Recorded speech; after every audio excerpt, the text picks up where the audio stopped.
Here we are in Bill Allen's Capstone class at the University of Missouri. We're here in the Ag Building. This is Bill right over here in front of me. I'm going to go around the room and let everybody introduce themselves. And I'm just going to follow you, so just kind of look at me and we'll get you on camera. All right. I'm Rachel Smita. I'm a junior here in the Ag J department. Next. My name's Katie Allen. I'm from Marceline and I'm a senior. All right. I am Christine, too, also a senior, and I'm from Benton, Missouri. My name is Alyssa Berry. I'm from Maysville, Missouri, and I'm also a senior. Yes. And Taryn Deverin, I'm a junior from Chilhowee, Missouri. I'm Ty Morgan, a Lexington, Missouri native, and I'm a senior. I'm Laura Shipis from Louisiana, Missouri, and I'm a junior. I'm Brent Taggart from North Little Rock, Arkansas, and I'm a junior.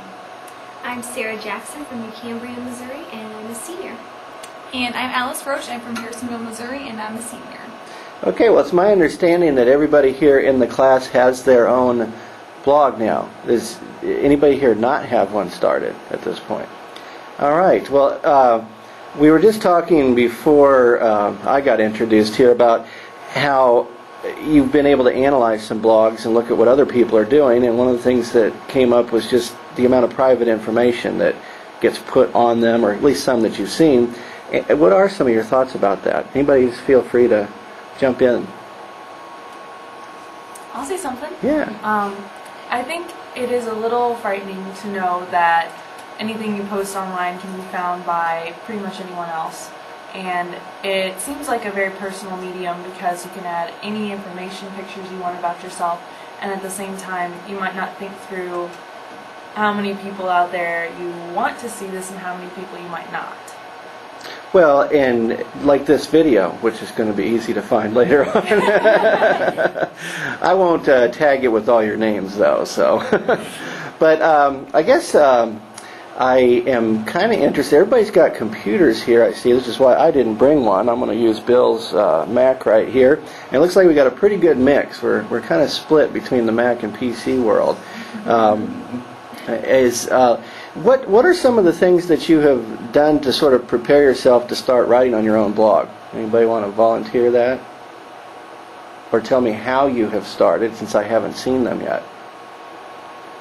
Well, we started out with an assignment to look at other people's blogs. And then when we started our pages, Bill kind of held our hand through the development process. But definitely going through and looking at professional blogs as well as personal blogs that are out there on the web already.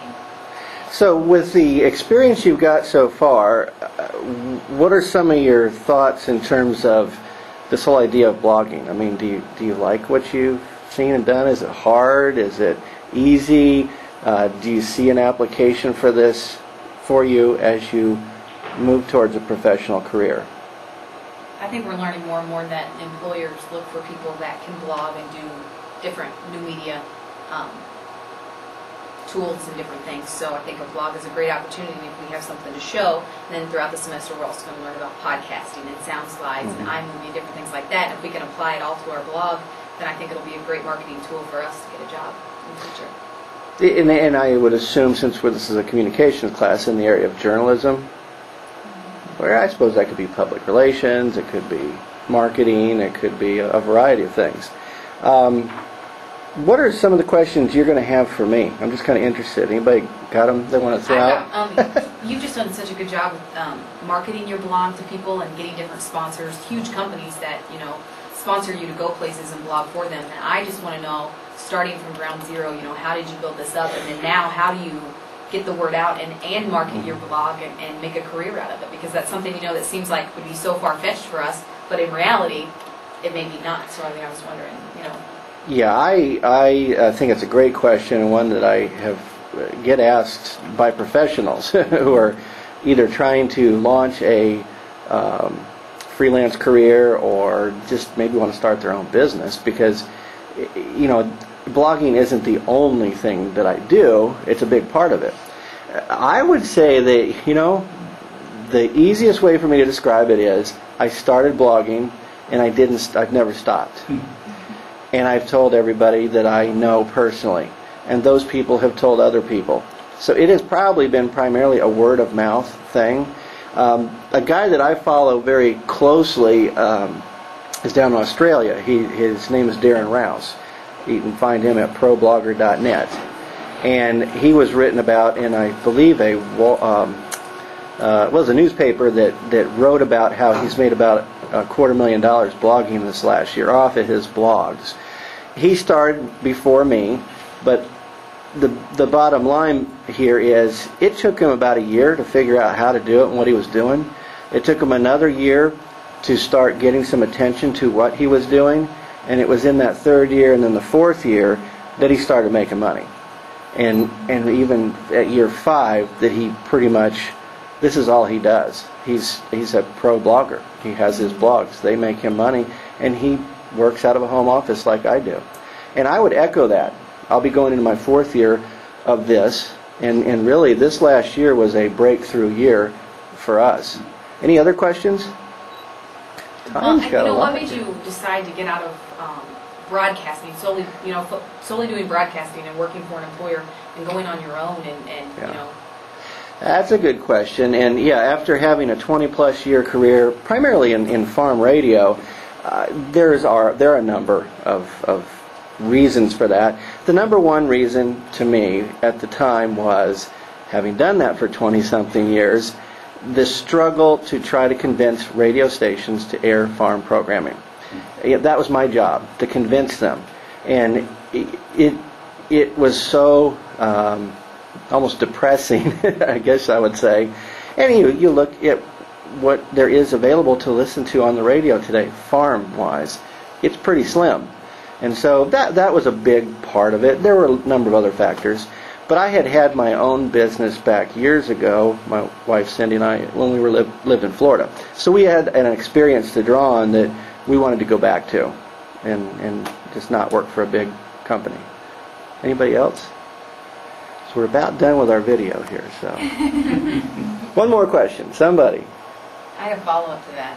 How did you wean yourself off, from an annual salary to go into blogging, and when you start off, you're not making that much money. Right. You said it wasn't until your 4th year, so how did you survive, and, what did you do to kind of make to start with, we were frugal enough to have saved some money.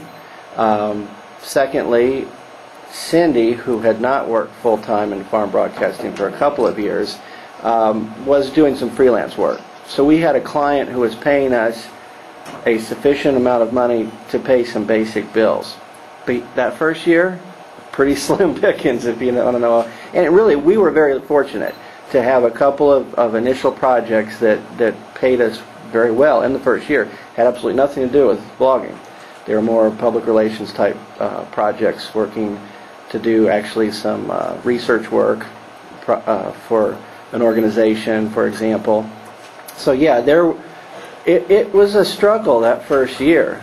We borrowed. I got a small bank loan from through SBA backed, which SBA, Small Business Administration, I believe, is a pretty good source for getting some help with that. So we looked to some resources that helped us get started. And yeah, it took a while. One last question. Did you have one over here? Yes. I was wondering what parts of blogging are more or less difficult than the general consensus out there. Well, I don't have enough time on this video to answer that, but I will. I'll just start by saying that one of the things that we brought to this was the communication skills we had learned. Editing audio, taking pictures, writing, in particular writing and writing well. I can't stress that enough. Those are skills you need, I think, to do it regardless of what your reason or intent is.